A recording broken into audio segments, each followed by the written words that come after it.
தந்தது யார்? இந்த உலகத்தில் பார்க்கிற நீ எல்லாவற்றையும் தந்தவள் பூமி தாய். அவளுக்கு நீ நோயை தவிர வேறு என்ன தந்திருக்கிறாய் என்பதை நீ ஆழ்ந்து சிந்திச்சு பாரு. அவ முகத்துல குண்டை போட்ட, அவ முகத்துல குப்பையை கொண்டு கொட்டின, மக்கி மண்ணோடு மண்ணா போகுங்கிறதுக்கு 5000 ஆண்டுங்கிறான், ஒருத்தன் 50,000 ஆண்டுங்கிறான். அந்த பிளாஸ்டிக் அந்த பாலிதனை கொண்டு அவன் முகத்துல குப்பையை போட்ட, காரி துப்புன மாதிரி போட்ட, அவன் நெஞ்சில தூக்கி பொக்குறான் குக்குறான்னு குண்டத்துக்கு போட்ட.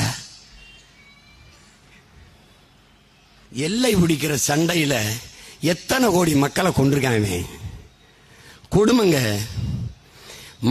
மனிதனை தாக்கி அழிக்கிறதுக்கு பல ஆயிரம் கோடியில் ஆயுதங்கள். அந்த ஆயுதத்தையும் வெல்லக்கூடிய ஒன்று இருக்குது. அதுதான் ஆகப்பெரிய ஆயுதம். அதான் என் அன்பு உலகத்தீரே அன்பு. அன்பு ஒன்றால் தான் இந்த உலகத்தை வெல்ல முடியும். உதாரணமாக வாழ்ந்தவள் அன்னை தெரேசா.